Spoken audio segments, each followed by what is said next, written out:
everyone that's joined us today. Me and Howard have been joined by John Rogers from the Disability Driving Instructors, and John's kindly come on to do a presentation about the changes to the special needs theory test accommodations. And I think, John, you can talk a bit about the practical test as well, aren't you? So that's right. Yeah, hopefully we'll get time to do that as well. That's great. Okay. John, would you like just to give yourself a quick introduction, just so people know who you are and what you do? Right. Okay. Well, for those people who don't know me, my name's John Rogers. I set up Disability Driving Instructors about 10 years ago, maybe more. Disability Driving Instructors is a not-for-profit company. We're basically an online information and advice service for disabled people who want to learn to drive for the first time or get back to driving after accident or illness. And we cater for people with physical disabilities, people with learning difficulties, and people with hearing difficulties. Okay. As part of the website, we also have a register, postcode searchable register of specialist driving instructors throughout the UK who can help these people learn to drive. So that's basically what we are at. If you want to join us, then I'll put the details up later on. If you want to go onto the ADI register, there is an annual subscription for that. Either £30 for a line entry or £50 for a full page entry, right? And that's the cost per year. So it's basically the cost of one driving lesson. It's nothing. And Disability Driving Instructors is the go-to site for anybody who's disabled looking for information and advice, and especially looking for driving instructors. So the more instructors we have on the site, the better it is for them, and the better it is for you, and the easier it is for me because I can find you more easily. Yeah. Okay, that's my spiel very quickly. Thank you, John. I'm just going to pass control over to you so you can get your slides up. Okay. Okay. Right. Thank you.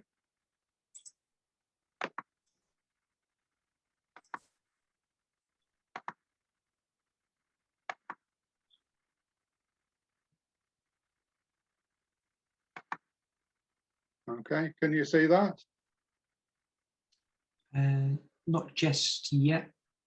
Okay, just bear with me a second then.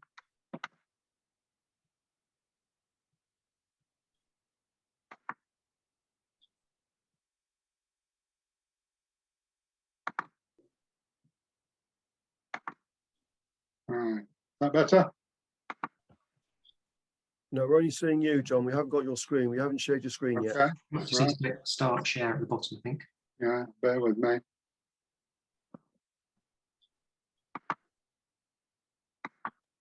Ah, that's better. All right. Now you can see me. Yes, that's it. Okay. All right. So what we're talking about today is basically the changes to the special needs theory test accommodations, which have become necessary because of the COVID-19 restrictions. Okay. Now, the problem is that these changes have been introduced by Pearson DVSA.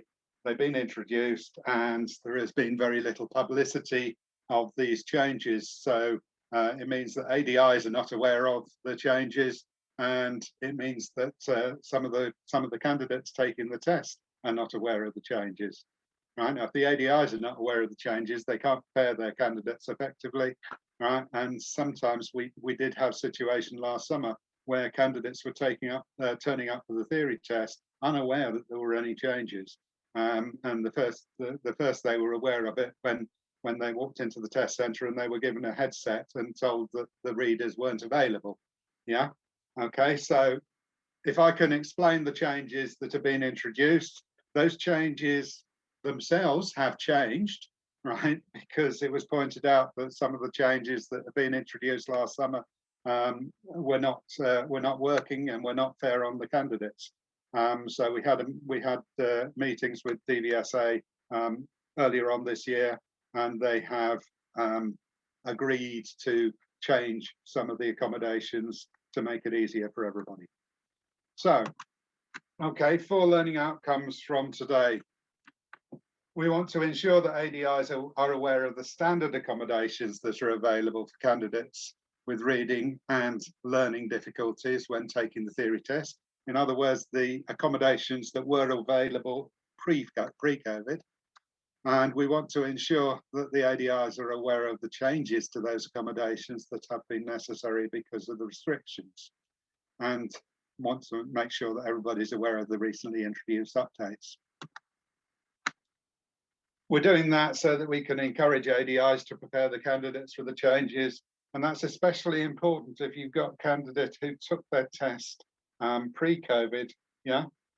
So maybe using the accommodations that were previously available, they need to be aware that those accommodations have changed, right? And that might be due to test failure. So if somebody took a theory test at the end of 2019 or very early 2020, yeah, and they failed and they've got to retake it again and they haven't been able to retake it last year because of the problems.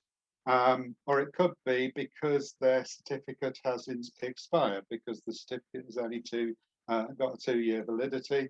And if that certificate's expiring, then they have to retake their theory test because the government have refused to extend the duration of theory tests, despite considerable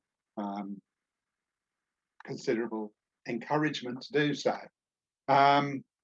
We also want to make sure that ADIs are aware of the processes in place for rescheduling theory tests cancelled because of the lockdown and ensure that pupils are fully aware of that process, right? Because we are still getting pupils turning up for theory tests when they're going on the date that they have been given when their test was cancelled.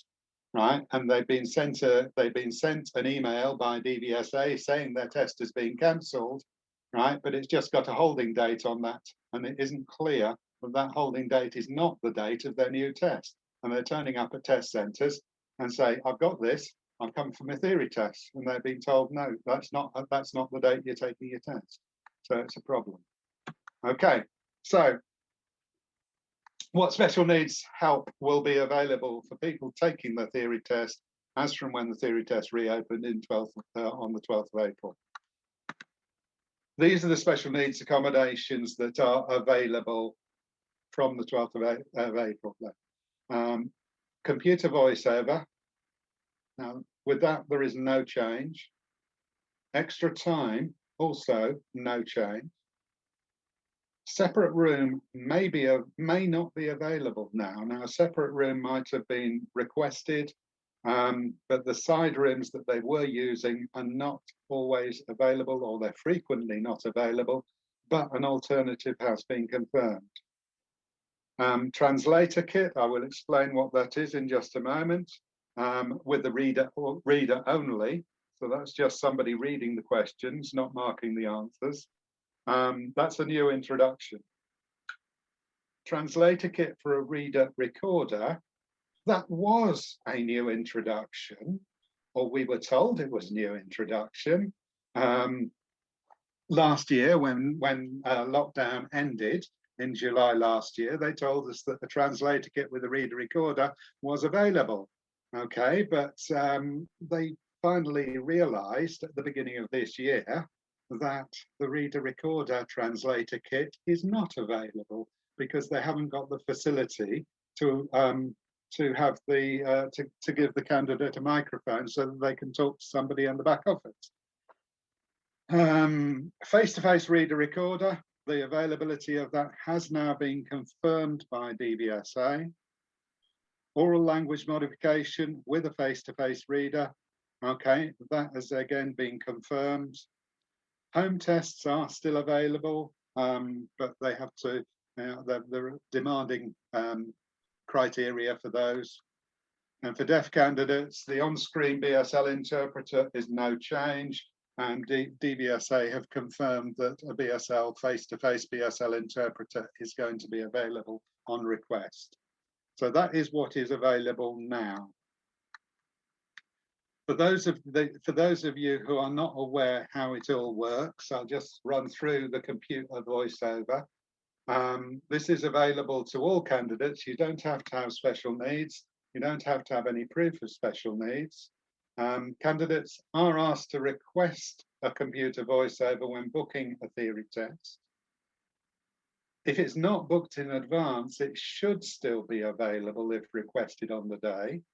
But be aware that theory test centres, the staff sometimes get a little bit bolshy if you haven't booked it in advance. I had one of my candidates who hadn't booked a voiceover in advance, and they were told when they arrived for their theory test and asked for it on the day, well, we'll do it this time, but if you fail and don't ask for it next time, you won't get it, which is really useful, a useful way of showing that they care. Right, no changes are necessary for the computer voiceover for COVID precautions because you're taking your test in the normal way. Right, it has been reported that the voiceover questions and answers are read by different voices for different questions, which can be off-putting for the person who's using it. So you might have a man reading the first question, you might have a woman reading the answers, you might have somebody from Newcastle reading question 1, somebody from Birmingham reading question 2, somebody from the West Country reading question 3, you know, with totally different accents, which can be slightly off-putting for the person who's using it. The candidate cannot ask for the reader to slow down or speak more clearly, and that may make it difficult to understand, right? And you can't ask for the questions and answers to be explained, right? So the computer voiceover, it may help some people, right? But it's not the ideal solution. If you're using the computer voiceover, the computer will read the questions and answers. Each question is read out automatically when it first appears on screen. But to hear the answers, the candidate needs to click on the text of each answer. There is no speaker icon on the real test when you're taking your theory test, as there is very often on practice apps, and as there is if you go on the DVSA practice site. So the DVSA practice site, if you want the thing to read the answers to you, you click on a loudspeaker icon. Yeah, but when you're doing it for real, you just click on the actual answer itself. Right, now, while the answer is being read out, the text turns red so that it is clear what is being read out. Now, that's a good idea for most people, right? But if you've got somebody with dyslexia, having the text turning red can be a major problem because some people with dyslexia can no longer read the red typeface or the red background, I think it is, because it mucks up their receptive ability to read the questions, right? And that's something that's only just been highlighted to me from somebody with dyslexia who was taking their test, and they reported that back to me. So I've yet to report that to DVSA. We'll see what happens with that. How the computer voiceover works is made clear to the candidate during the tutorial at the beginning of the test, right? But the candidate doesn't have to watch the tutorial, and if they know how to answer the questions, quite often they don't bother with the tutorial. And if they don't bother with the tutorial, they don't know they have to click on each answer in turn to get it to read the answers. And I had a situation where somebody was reporting to me that the computer voiceover didn't work when they took the test, right? But it was purely and simply because they hadn't listened to the on-screen tutorial at the beginning, okay? And they also hadn't used a bit of common sense and stuck their hand up, because if they can't make it work, they should just stick their hand up and ask for somebody to come over and help them. You're not being tested on your IT skills, you're being tested on your knowledge of the highway code and the rules of the road. Yeah. So if something goes wrong with the IT or your ability to operate the IT, you should just stick your hand up and ask for somebody to come and help. Okay, so that's a computer voiceover. Extra time is available for people who can provide proof of special needs. You need to provide that proof before Pearson will grant the extra time. That proof must be sent to Pearson in advance of booking the test. It's no good waiting until you book the test and then saying you want extra time, okay? Because they need to have received the proof, and they need to look at the proof, and then they need to make a decision based on it. If the proof is accepted, extra time will be allocated for the multiple choice part of the test, right? Not for the hazard perception, just for the multiple choice. You can take up to double the normal 57 minutes if you need it, right? Very few people would need sort of almost 2 hours to take a theory test, but it's there if you need it. No changes are required because of COVID restrictions for the extra time. Now, as far as the proof of special needs, this could be a letter from school or college.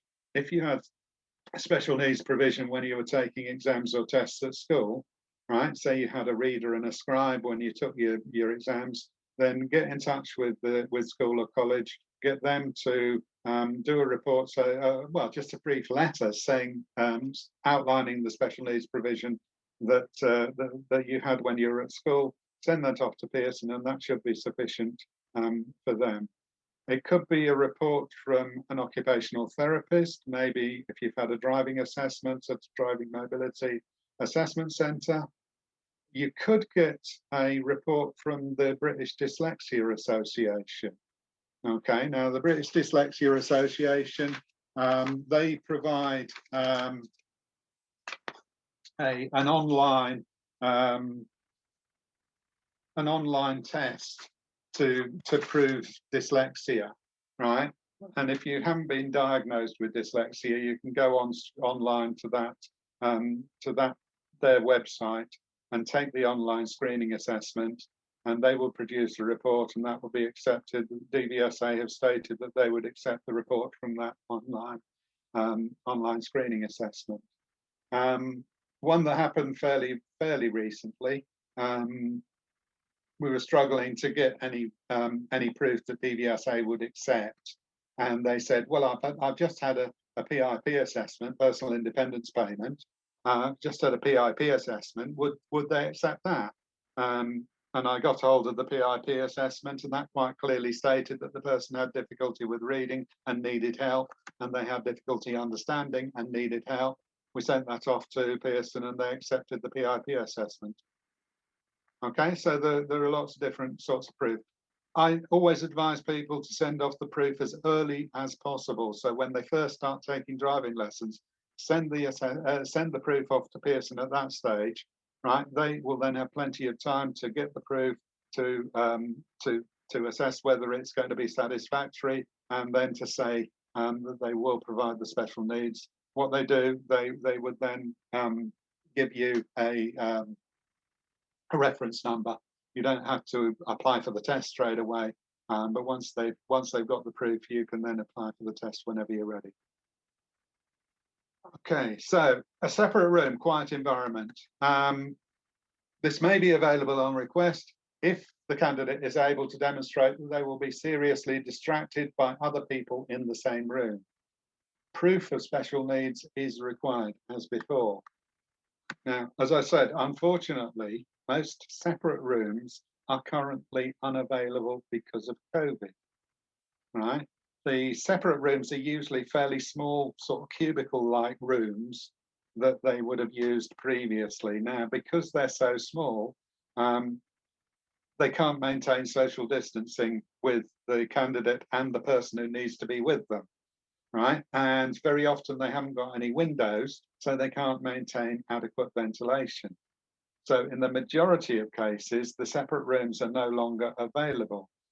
But DVSA have confirmed that a total centre shutdown can be arranged to allow for a candidate to take their test on their own in the main testing room, right? So if somebody can prove that they need a separate room because they will be seriously distracted, then DVSA will make that available. Okay, and that's one of the concessions that they have just come out with. A separate room might also be required to prevent other candidates being distracted.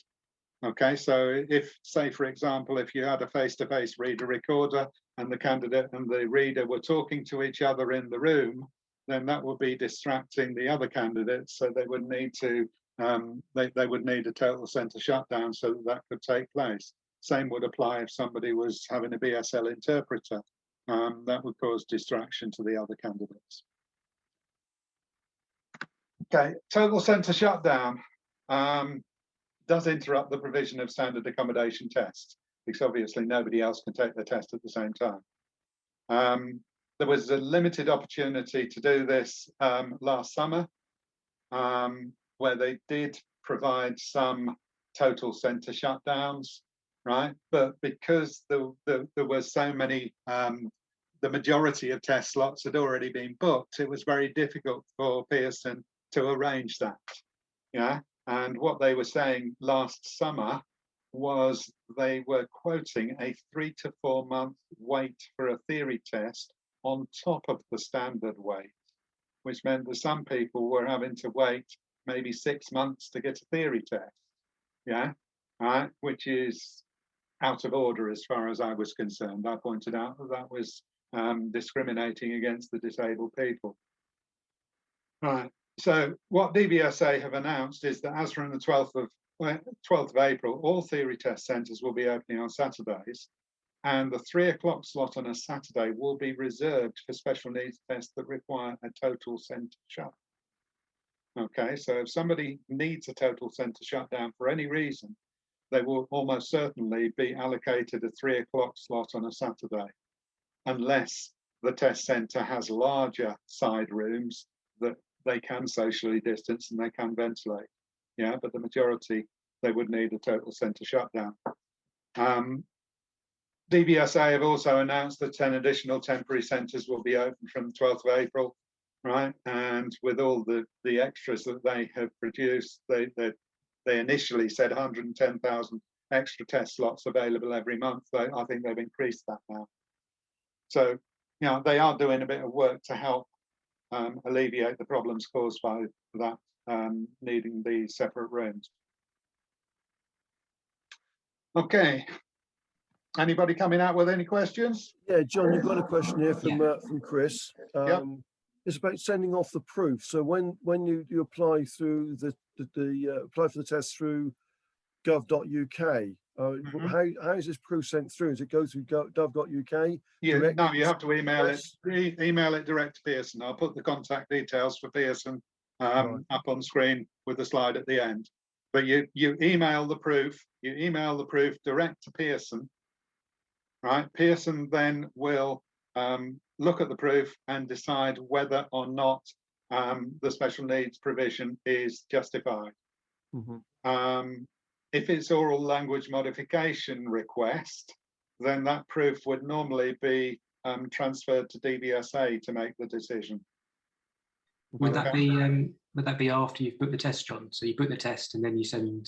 No, you're advised to send the proof as soon as you start taking your driving lessons, well before you need to book the test, right? Because if you need to book the test with special needs provision, they need to have already received the proof and already decided whether that is going to be justifiable. Okay, so get the proof sent off. You know, I usually have the discussion, you know, within the first 2 or 3 lessons. Yeah, if it's obvious that somebody is going to need extra help, I will have that discussion at that point, and we'll start the ball rolling for them to get the proof necessary. And I usually get them to send the proof to me, and I send it off to DVSA or to Pearson, rather. Yeah. Okay. So, if you're needing a reader recorder, if you've got somebody with reading difficulties, who can't understand, who can't read at all, or who can't make sense of the written word, yeah, then they may need a reader recorder. They may need a reader, somebody to read the questions and answers to them, or they may need a reader recorder, which is somebody to read the questions and answers, and then the candidate gives the answers verbally to the reader, and then the reader will mark those answers. Okay. Now, before March 2020, reader recorder accommodations were a face-to-face reader recorder that was offered to people with little or no reading ability. For reader tests only, the reader would sit next to the candidate. They would read the questions and answers word for word as they appear on the screen. But then the candidate would need to mark the answer. Okay, so if it's just a reader test, then it is what it says on the tin. It is just somebody reading it. For reader recorder tests, the reader would read the questions and answers as before, but the candidate would then verbally say which answer they have chosen, and the reader would then record the answer. Okay, now that is what was available. The reader recorder or the reader would sit next to the candidate previously, yeah, and they would just previously they would just have one computer, and the reader would then operate the computer keyboard, yeah. Okay, and that's how it appeared. Right, to reduce the risk of infection, an alternative to having staff sat next to the candidates has been developed. So the alternative for a reader only was the reader only translator kit. Right, proof of special needs is still required. The candidate takes the test in a standard cubicle, but they are provided with headphones and a computer terminal and mouse.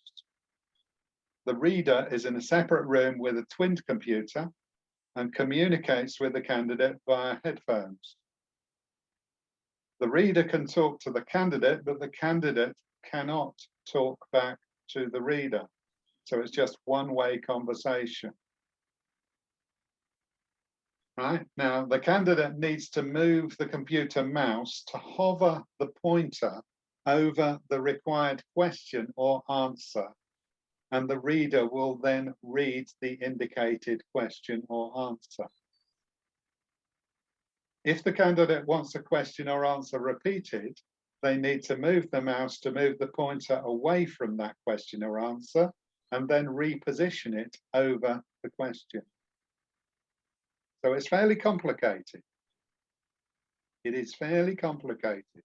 And if somebody was previously having a face-to-face reader, yeah, they might be very off-put when they're faced with having to do this. All right? Okay, now the candidate needs to mark their chosen answer in the normal way. Right? The candidate needs to operate the controls for the next question or the previous question, or to flag it in the normal way. The candidate would also need to operate the play, pause, repeat controls for the video of the case study question in the normal way. Right, now that is going to be fairly confusing for somebody with little or no reading ability. We pointed this out to DVSA, and DVSA have agreed with us. They have stated and they have confirmed that this option is not considered suitable for those with no or very poor reading ability. Yeah, okay, because it requires somebody to actually read the questions. Yes, you're having somebody reading the questions and answers, but to mark the answer, you need to be able to read what it says. If you can't read what it says, yeah, it's no good. So no reading ability or very poor reading ability, this is totally unsuitable, right? But it doesn't require a full center shutdown because there's no distraction involved. Somebody just sitting in a normal cubicle, they're not talking to anybody, yeah? The reader's in a separate office and they're talking, but there's no distraction to other people taking their test, right? So it doesn't require a full center shutdown. So probably it would have been Pearson's preferred option, all right? And when they were running this last summer, they were encouraging everybody to use this reader option, yeah? And you know, it was causing major problems, yeah, with a relatively small number of people who are needing it, but it was causing major problems, sorry. Right. Now, last summer, Pearson said, and DVSA confirmed as accurate, that they were also introducing a reader recorder translator kit. Right? And all of last summer, when the theory tests were open last summer, they were saying that that reader recorder translator kit was available. Right? Now, the reader recorder translator kit, they were describing it as a similar provision to the reader only, right? But the candidate would have a headphone and a microphone, and there would be able to be two-way conversation between the reader in a separate office and the candidate in the main hall. Yeah. Okay.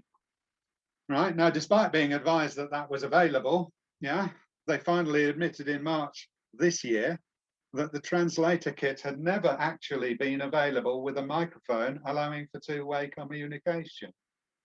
Right. So the translator kit for a reader recorder has been quietly deleted and is no longer available. Right. But people might have been told last summer that it was available. Yeah. It is definitely not available.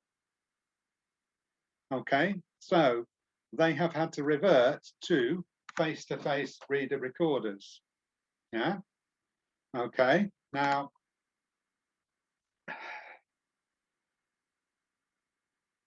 despite the fact that the minister, Baroness Veer, was stating quite clearly that the DVSA cannot guarantee a return to face-to-face delivery, this seems to have been quietly forgotten.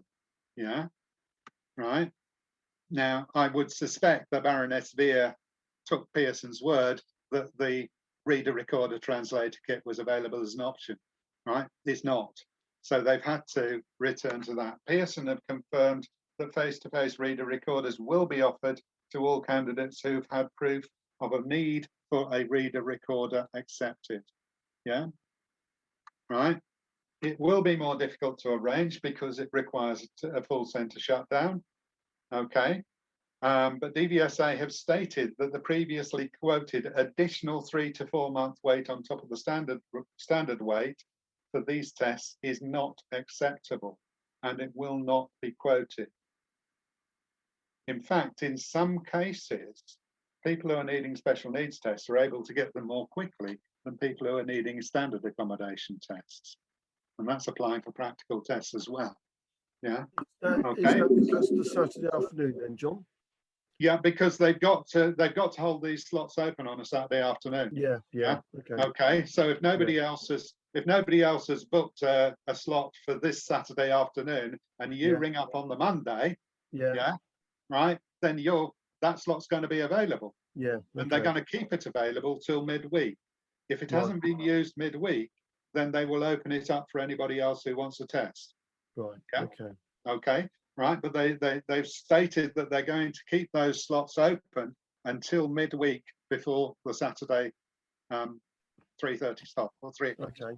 No, okay. While you're there, Chris has got the question to confirm thing. It says, sorry, the question is, do you use the usual booking process to start the proof sending process, or is there a different channel to do this?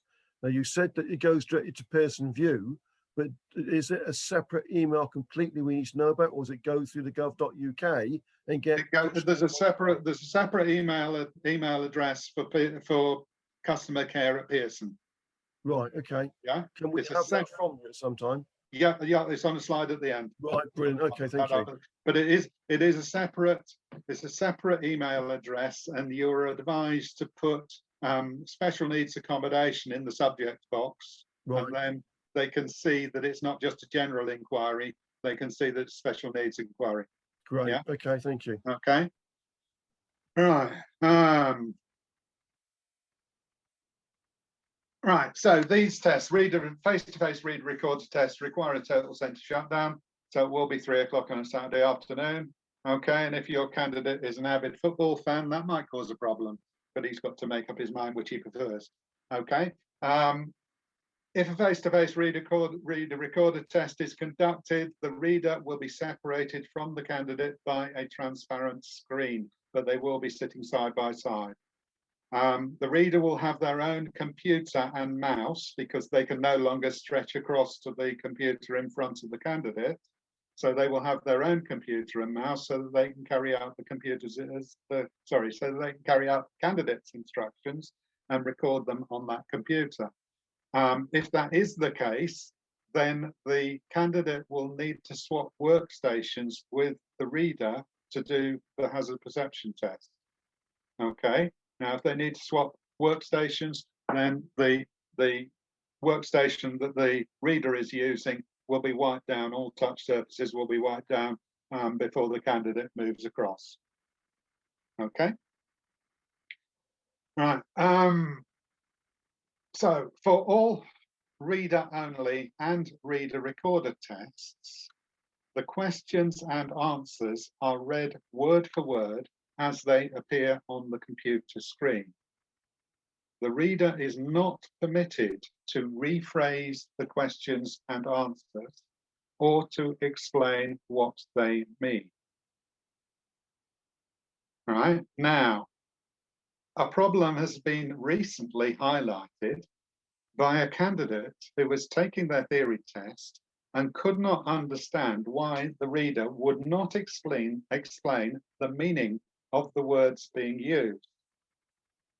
And it transpires that that confusion might have resulted from the information that is on the gov.uk site, which states you can get extra time, someone to read what's on the screen and record your answers, and someone to reword the questions for you if you send proof that you have reading difficulties. Now that's what it says on gov.uk, right? And seeing as what has just been introduced, the Safe Driving for Life website that has just been revamped and just been relaunched, it directs you straight to that site. So it says on the site, if you have special needs such as hearing or reading difficulties, you might be able to get extra help. Visit gov.uk, and on gov.uk it says what I've just said there. Yeah, right.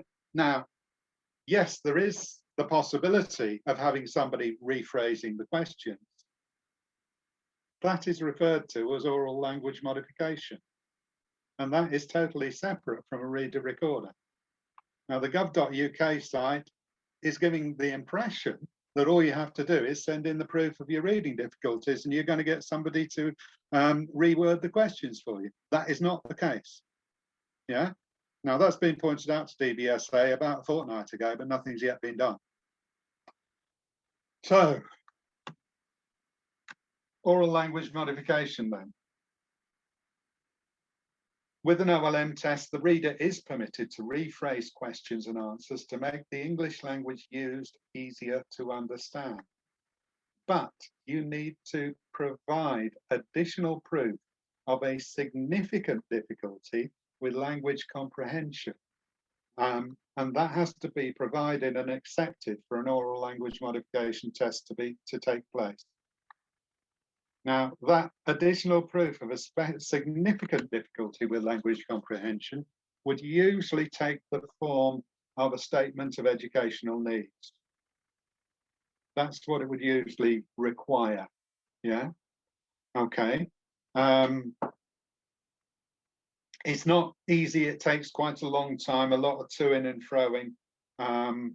Usually, the additional proof for an oral language modification test is handled by DVSA rather than Pearson. So if you're sending off proof to Pearson and Pearson are turning around and saying, sorry, you can't have it, yeah, then you want to ask whether it's been sent to DVSA, because there have been a number of situations where Pearson didn't send it through to DVSA. And when I contacted DVSA, I found that they didn't know anything about it. And when they started to investigate it, they allowed it, whereas Pearson had already refused it. Yeah. Okay, so that's the OLM. DVSA have confirmed that all OLM tests will be conducted with face-to-face reader recorders. They have no plans to use translator kits for those tests. And OLM tests would also require a total centre shutdown, so those should be on the Saturday 3 o'clock slot. Okay. For an OLM test, there would usually be an OLM translator, if you like, and somebody from Pearson. So the OLM would be an outside body. It would be somebody brought in from outside who will be looking at the questions in advance and the answers in advance and deciding whether they would cause confusion. And if they do cause confusion, then they would reword them. The OLM tests are not allowed to reword technical terms like catalytic converter, for example, right? They're not allowed to rephrase those because that's something that you should understand, right? But something like, for example, central reservation in the middle of a motorway, they can rephrase that and say, central reservation, that's the piece of ground in the middle of the motorway between the two carriageways. Yeah, okay. So that's the standard special needs accommodations for people with learning difficulties, reading difficulties. In addition to that, there are additional accommodations for people with deafness or hard of hearing. Yeah, okay. You can use an on-screen BSL. Yeah, right. It's available on request. You don't have to provide any proof of your hearing difficulty, but you are asked to request it when booking the test. No COVID changes would be necessary, but be aware the BSL signer appears in a little window, similar sort of size to one of the little windows that you can see on the side of your screen now.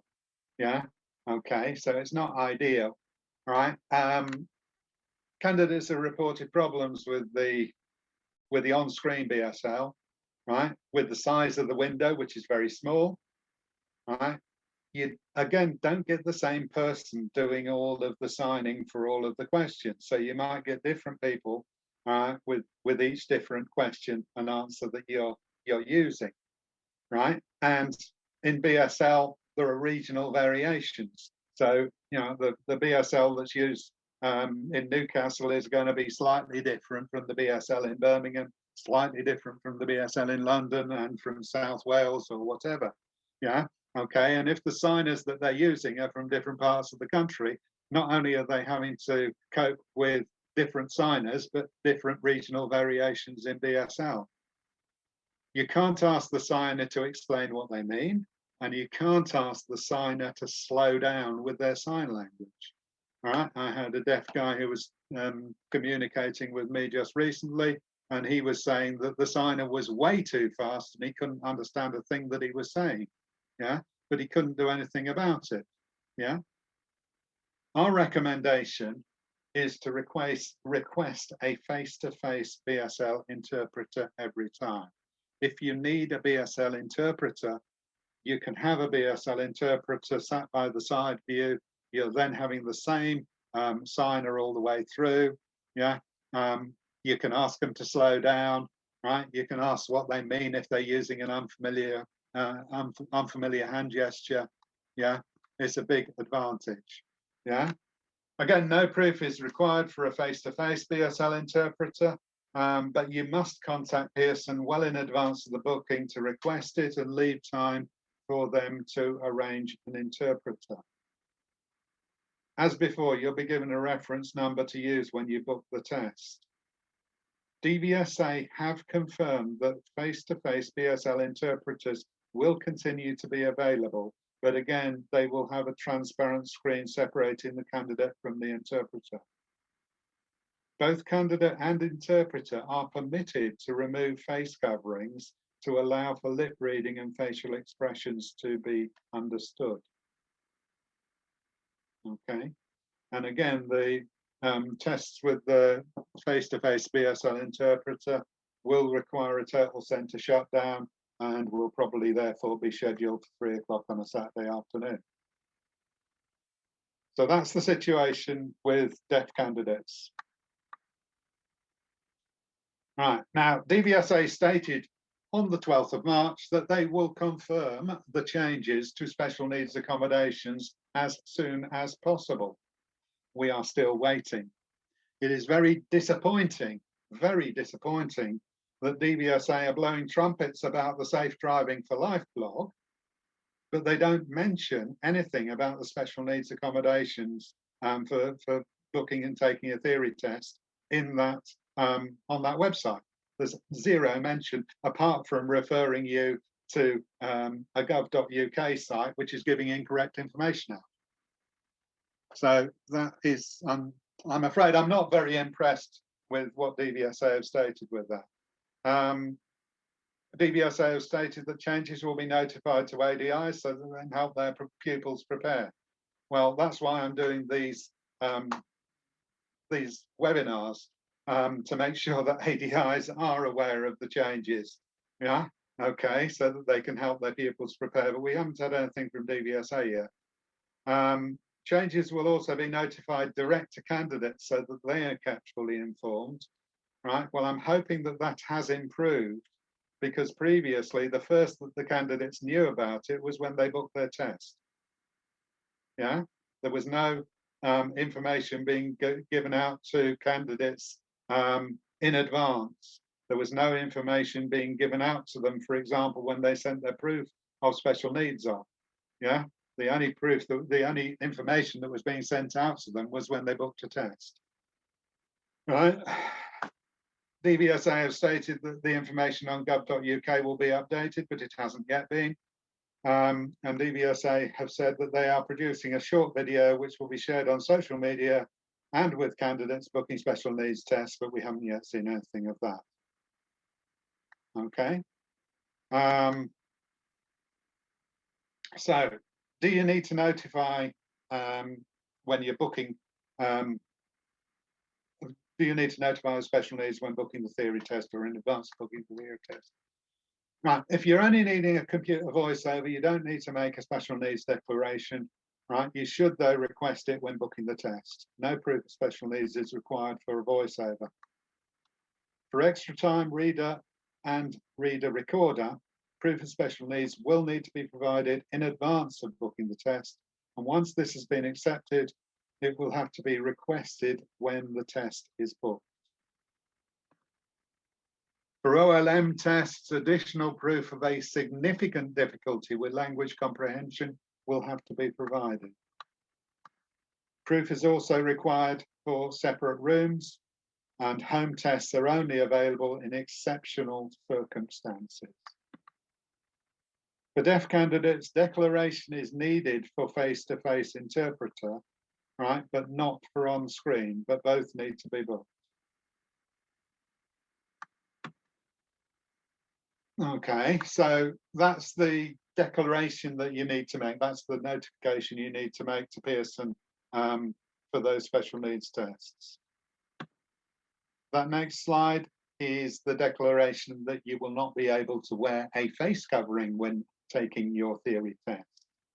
Okay, now slightly different with this. After you've booked your test online, you must then email Pearson DVSA to say why you can't wear a face covering. A good reason, as for the practical driving test, maybe if you've got a physical or mental illness, if you've got an impairment or disability, or if wearing a face covering would cause you severe distress. When you email Pearson, include face covering exemption in the subject line, add your name, driving license number, and theory test details to the email. Okay. You may not be able to take the test at the test centre of your choice or on the original allocated date, the same as with a practical test. Okay, because the Pearson have got to ask for volunteers in the same way that the DVSA have got to ask for volunteer examiners to conduct a test without face covering. Right? If you don't do this and you come to your test without a face covering, your test will be cancelled and you could lose your fee. Exactly the same as a practical driving test. Okay, pass that information on to your candidates. If you've got a candidate who does not wear a face covering and you've accepted that and you're giving him lessons without wearing a face covering, fine, that's your decision. Okay, but if they're doing that, inform them that they either need to provide proof and request it in advance, right? And if they don't, they ain't going to take their test and they're going to lose their fee and lose their place in the queue. Okay, so booking special needs theory tests. If the special needs is required, this must be sent to Pearson well in advance of booking the test. Pearson consider this, and if they agree, they will confirm it in writing and provide a reference number. I would advise you then to book the test by phone with customer care team, yeah, right? Or contact them by email, leaving a contact telephone number and ask them to ring you back. Deaf candidates can use a separate Minicom number and communicate with a Minicom machine, right? For everybody, you need to quote the reference number, ask for the special needs accommodations that have been agreed, have your license number and a means of payment available, and the test will then be able to be booked there and then. But it's far easier trying to do it over the phone than it is trying to do it online in the normal way. The only difficulty is getting through to them on the phone. Right, so, oops, sorry, gone the wrong way there. Right, the contact details for Pearson View then. The customer care team can be contacted on 0300 200 1122, right, which isn't the normal number, that's the customer care number. The email for the customer care team is customercare@pearson.com and put special needs accommodation in the subject box. Deaf candidates can call via Minicom and the number for that is 0300 200 1166. Okay. And finally, if you are booking a theory test on behalf of your pupil and you are doing that via telephone, DVSA and Pearson will not talk to you unless you have completed a data protection form and sent it off. That form needs to be filled in with your details or whoever is acting on their behalf and with the candidate's details, and both need to sign it. And that needs to be sent off to Pearson in advance. Once they've received that, then they'll talk to you, but they won't talk to you otherwise. Right. Okay. Any questions then at that point? No further questions coming through? Not at the moment, mate. Right. Okay. The procedure for rescheduling practical and theory tests. Right. If a practical test has been cancelled because of the lockdown, DVSA put the test on hold. DVSA will subsequently reschedule the test and they will allocate a new date and time for that test. They will then email the candidate confirming the new date and time and will confirm the test centre details as well. That is what happens with practical driving tests. With theory tests, if a theory test is cancelled, DVSA will again put the test on hold and they will send the candidate an email informing them that the test has been cancelled. This email will contain what appears to be a new appointment date. But be aware this is only a placeholder which they need to allocate to allow the test to be put on hold. Once the candidate receives that email, the candidate needs to go online and book a new test date and time and choose the most suitable test centre. Okay, so it's the DVSA that will allocate a practical test, but it's the candidate that needs to go online to rebook a theory test. Now, the problem is they're sending out emails which are somewhat confusing.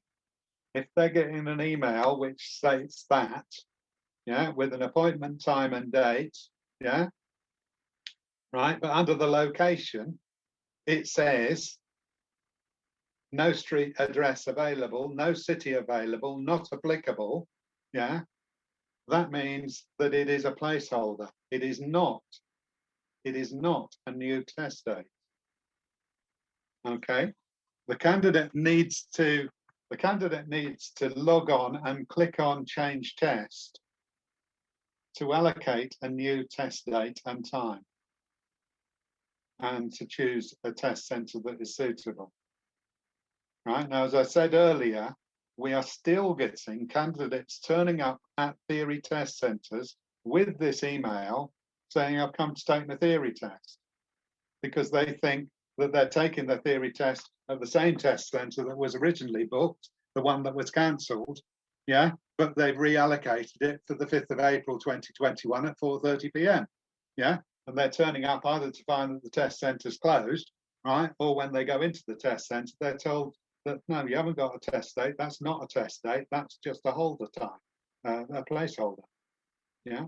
So make sure that if you know that your pupil has had their theory test cancelled, make sure that they are not using a placeholder, yeah. Right, now, if they don't reply to this email, to the first email, they will probably get that email asking them to reschedule the test, yeah. Okay, and the problem is sometimes when they're trying to reschedule the test, they just go on to the normal booking system, and if they go onto the normal booking system, it just tells them that they've already got a test allocated. Right, what they need to do is go back to the original email that they received and click on change test on that, and then they'll be able to do it. Yeah, it's not easy to understand, and you can see why people are getting confused.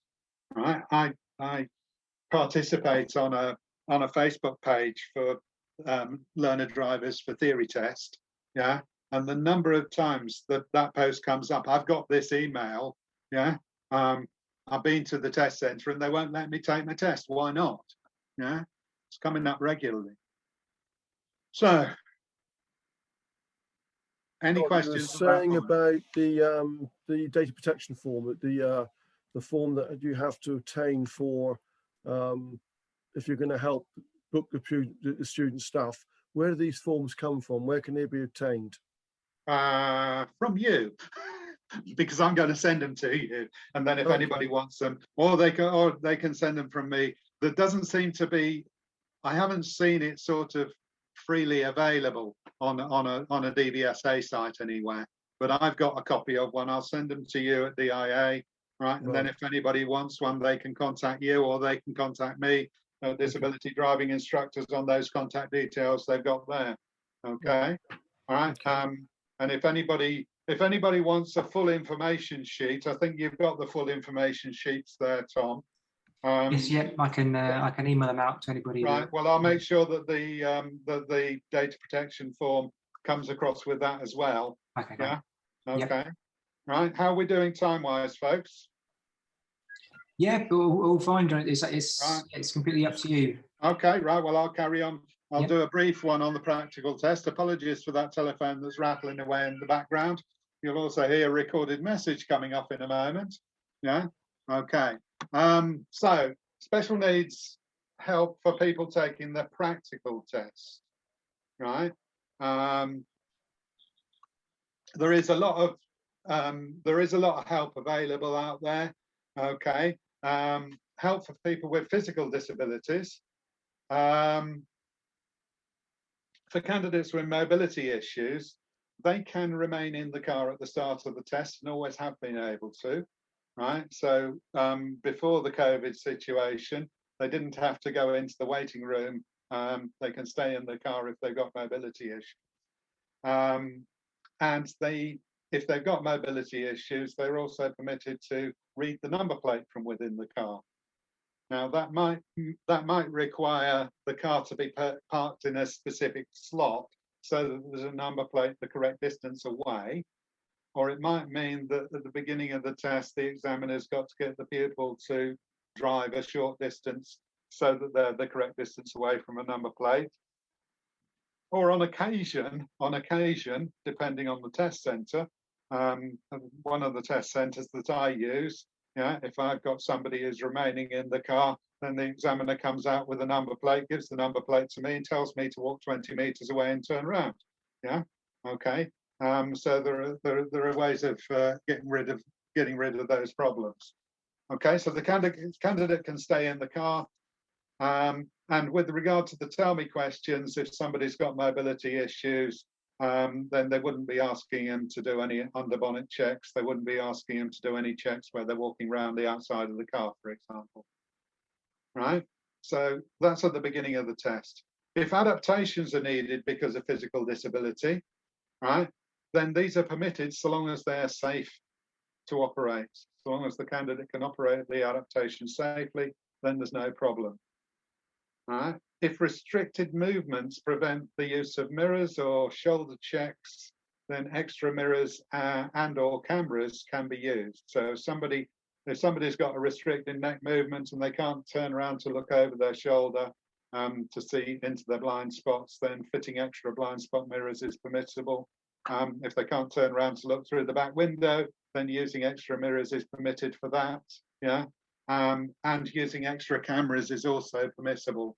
Right, in a worst case scenario, somebody might not have sufficient neck movement to turn their head to look to the side at junctions when they're emerging from a giveaway junction, for example. And you can have junction view cameras fitted to your car now, which allow people to use the camera technology to see what's coming from the left and the right. And that's especially useful if it's an awkward angle junction where they're needing to sort of look back over their right or their left shoulder to see the cars that are coming from that side. For the show me questions, the show me question on the move, if physical disability compromises the ability to operate any of the controls, yeah, then alternatives will be asked. And it may be that somebody who's got poor dexterity might not be able to use a fiddly switch, for example. Maybe if you've got a lights on off switch on the end of your indicator stalk, which you've got to rotate to switch the lights on and off, that might not be practical for somebody with severe dexterity problems. They might not be able to operate the heating and demist controls or operate the side window controls. There's no problem with that. The only safety critical controls that must be able to be operated at any time during the driving test are sounding the horn and operating the front washers, plus operating the indicators, of course, which are needed all the time. Right? The headlamp on-off switch is considered to be safety critical, and that should be available. Right? But if somebody can't operate that on the move, and it may be if somebody's using hand controls on the steering wheel, they haven't got a free hand to let go of the steering wheel to operate the light switch. Yeah, okay. If that was the case, then it has been agreed, and it was agreed with Leslie Young when she was Chief Driving Examiner, when the SOMI test questions came in.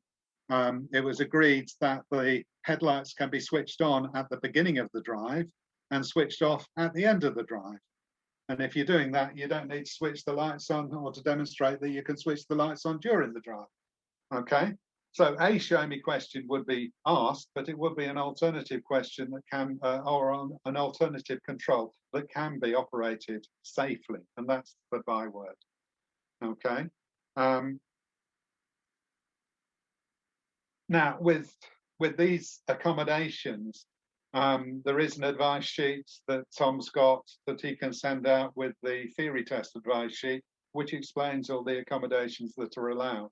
Yeah, okay, and it's useful to have that in car because unfortunately not all driving test examiners and not all test centre managers are familiar with the DVSA DT1, which explains everything in detail, right? And they say that you can't tell us what they can and can't do. Yeah, okay, but this has been agreed with DVSA, yeah, and it should be freely available. With regard to COVID-19 precautions, face coverings may be difficult to fit or adjust for those with physical restrictions. Okay, now somebody might have a face covering at the start of the driving test, right? But being able to adjust that face covering, say if the loop slips off their ear, yeah, or if it slips down over their nose, so it's no longer covering the nose, yeah, readjusting that face covering might be a major problem. Okay. We had a situation fairly recently where somebody with cerebral palsy, they started off with a face covering at the beginning of the test. it kept on slipping down off their nose. The examiner kept on asking the candidate to pull up at the side of the road so that they could readjust their face covering. That happened about half a dozen times, and in the end, the examiner abandoned the test because they said it wasn't safe to continue. Yeah. Now, if that test had been requested with no face covering, yeah, then there wouldn't have been a problem. Yeah. Okay, they might have started off with the face covering, but if it slipped down and they had agreed that that was going to be allowed, yeah, then there wouldn't have been a problem. The person could have continued with their test. Yeah. So be aware of things like that. Okay, so that is, sorry, where are we? Yeah, right. That was the physical disabilities. With regards to learning difficulties, there are also loads of adjustments that have been agreed.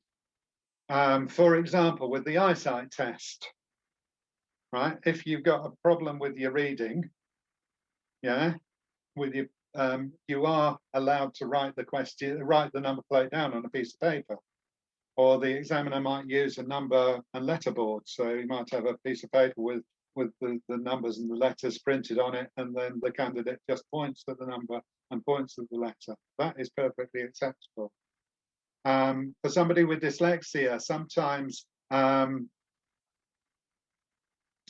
black on white is more difficult for somebody with dyslexia to read because of the glare that's created by the white background, whereas black on yellow might be easier on the eye, and they might be able to read it more effectively, right? So it may be that you request that they ask for a rear number plate, black on yellow, rather than a front number plate, right?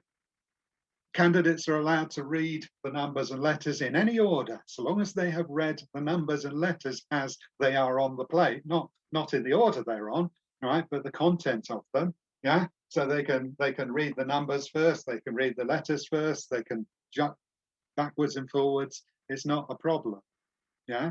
Okay, and DVSA have said that if numbers and letters get confused, for example, B and A, D and O, S and 5, this may be accepted. So long as it isn't compromised, as long as the number plate test isn't compromised, yeah, they're willing to make adjustments. Okay, communication and interaction with candidates. If you've got somebody with ADHD or autism, you know, it might be better to have a discussion in a quiet area. It might be better for the examiner to give clear, concise questions and statements. To give the pupil plenty of time to answer. It may be that the pupil will prefer the examiner not to chat on the drive so that they don't get distracted. Now, all of this is in the DVSA DT1, yeah, and it is permissible, right? The examiner can give assistance with directions, so they can use hand gestures. They can point to the left, point to the right when they're giving verbal instructions. They can say my side or your side, right? They can give landmarks, turn left just before the park, right? They could even write down destinations. So if they're wanting them to follow a written destination on a sign, they can write it down on a piece of paper, yeah? It's all acceptable accommodations. If you have dyslexia or dyspraxia and you have said that you struggle with one or other method of navigating, right, then the examiner should ask you which is your most able method for completing the independent trial. And if you have a candidate who struggles with their reading, then asking them to follow written instructions on road signs, yeah, is not really fair, yeah? So they can say, I really struggle with written information. I'll be far better off using a sat nav. And the DVSA should comply with that request. All right, and we've already said that if the show me question, if there's a difficulty operating the switches, then an alternative should be asked. Yeah, okay, so you've got a whole series of accommodations that can be drawn upon by the DVSA test examiner under those circumstances. Yeah, and we've already talked about some the problems with face coverings, for example, during COVID. Right, so those are the accommodations with regard to that. Now, with regard to deaf candidates taking their test, all right, there are going to be additional problems, a lot of them to do with COVID, right? But if the examiner is aware that the person taking the test is deaf or is hard of hearing, yeah, then the discussion before the test will be slightly different, right? They may well need to use hand gestures to give directions on the move. They may well need an interpreter, either for the discussion at the beginning of the test or possibly in-car during the test. The examiner may need to remove their face covering if the candidate needs to lip read. The eyesight test, it may be that they need to write down the number plate, right? The show me question may be an issue. The independent driving may be an issue, right? Now, all of that can be modified so long as the test isn't compromised. And the examiners are willing to do that. Now, I'm in the process of rewriting a handbook for ADIs for teaching deaf people to drive. That should be completed, hopefully within a matter of months. Yeah. Okay. And the DVSA are doing their bits. Okay. You have here, all right, a DVSA document which is in the process of being produced, which is a deaf candidate support pack. Right. Now, the whole idea of all of this is to try to standardize the way that the instructors and examiners communicate with deaf people.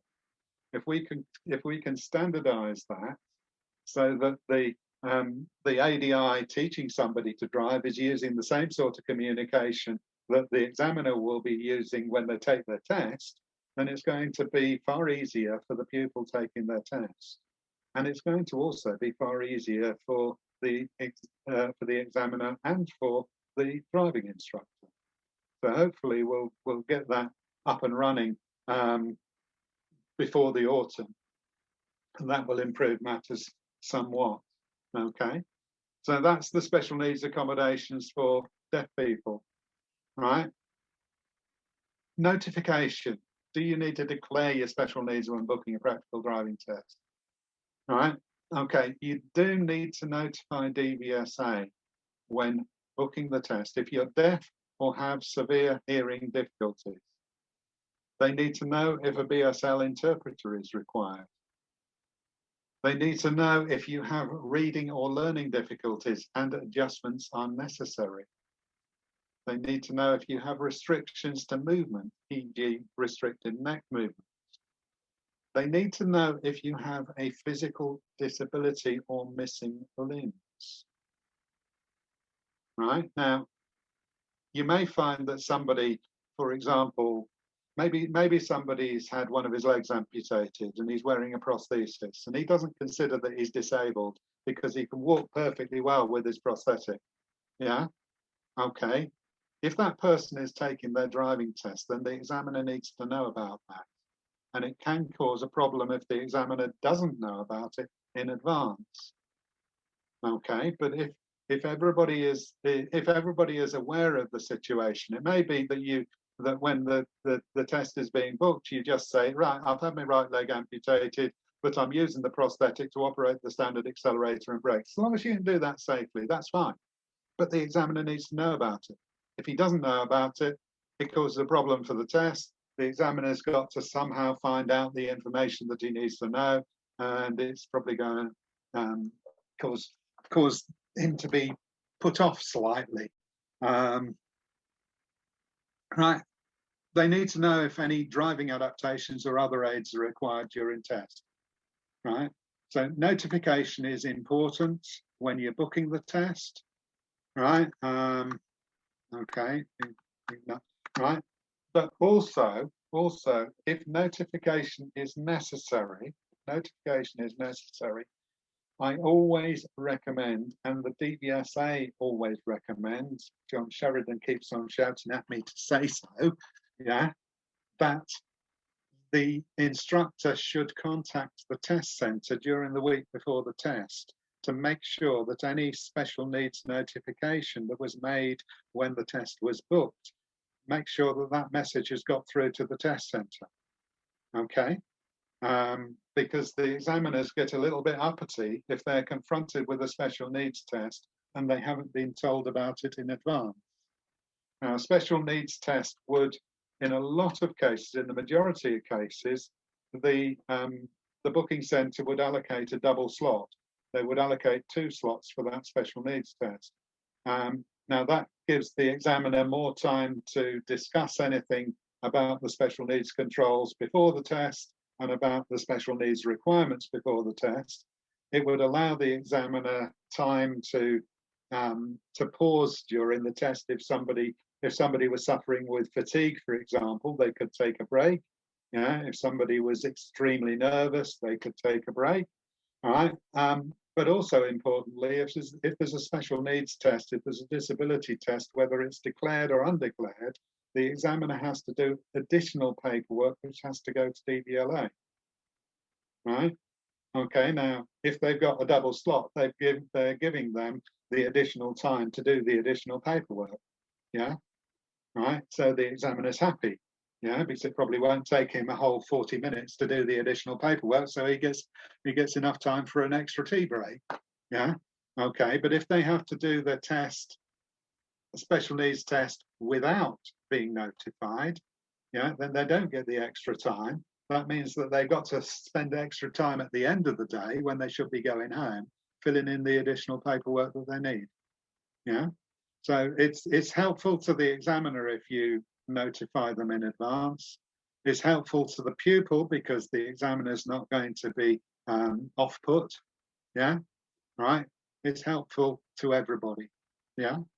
So notify. All you need to do is just ring up the test centre or nip into the test centre in advance. Say, got a special needs test coming down. This, and this, and hopefully then everything will go smoothly. All right. So that is a very brief run through of the practical special needs accommodations practical test. Okay, more detail about the theory test because that was more recent changes. Hopefully that will have explained everything. If you need any further advice specifically about this, you can drop me a line on that email address, admin@disabilitydrivinginstructors.com. If you're wanting to have a look at the website, go onto the website address www.disabilitydrivinginstructors.com and navigate your way through it. Loads of information on there. Or if you need to give me a ring, you can give me a ring on that number 0844 800 7355. 0844 800 7355. Okay. I'm usually working at home on a Friday, so Friday is a good time to catch me, but you can leave a message at any time, or if you're emailing me, I will get back to you. Okay, information sheets are available from Tom. That's both from the theory test accommodations and the practical test accommodations, and the data protection form will be available from him, or they'll be available from me. Okay, that's me, finished. Wound up. Any questions? There's one question here, John. We've got Chris who said that he has had calls from ADIs asking if ADHD or ASD need to be declared when getting provisional licenses. Is that the case? They need to be declared? Okay, you only need to declare it if it affects your driving ability. If you're applying for a provisional driving license, you will never have driven. So how do you know whether it affects your driving ability? Yeah. Okay. So legally, you do not have to notify DVLA about any developmental condition. So that's ASD, autism, ADHD, ADD, or Asperger's. Okay, there's no requirement to notify DVLA. If it subsequently becomes apparent during the course of driving lessons that there is something that you suspect is causing a problem, what I would suggest is that you contact your local driving mobility assessment centre, explain the problem and suggest that maybe an assessment might be a good idea. And then if they say, yeah, there's no reason why you shouldn't learn to drive, what you then need to do is to take advice on how you can accommodate the special needs that this person has and adapt your teaching according to. Yeah. Does that make sense? Yeah. Thank you, John. Yeah, thanks for that, John. Housekeeping that Tom's going to do now. Yeah, just the final wrap up bits. As John said, I've got the handouts, so they can be emailed out. We can make them available for people to get hold of them if they like them. Just the usual bit. So to keep up with everything that's going on at the DIA, just head to driving.org. Any support or advice you need for DI members can contact support@driving.org if you've got any questions or queries that'll come through to us and we can help you out. And then just lastly, make sure if you haven't already just to check out the DIA Academy for upcoming courses. So we've got new dates on there for our standards check series, for our applied coach approach courses. We've also just launched a mindfulness course, which is on there. And then we've got our safeguarding as well, and then all our short online courses. You can access them through that. Yeah, any questions about training, just get hold of me at training@driving.org. Okay. So that's it. So you can watch the recording again on Facebook now. It'll remain on the page, and we'll upload to the Academy over the next few days. Okay, so that's it. In case unless anyone's got any last minute questions, we'll finish it there then. Okay, thank you, Tom. Thank you, Howard, and thank you all for listening. Yeah. No, thank you, John. Thank you, John. Good. Thanks, everyone.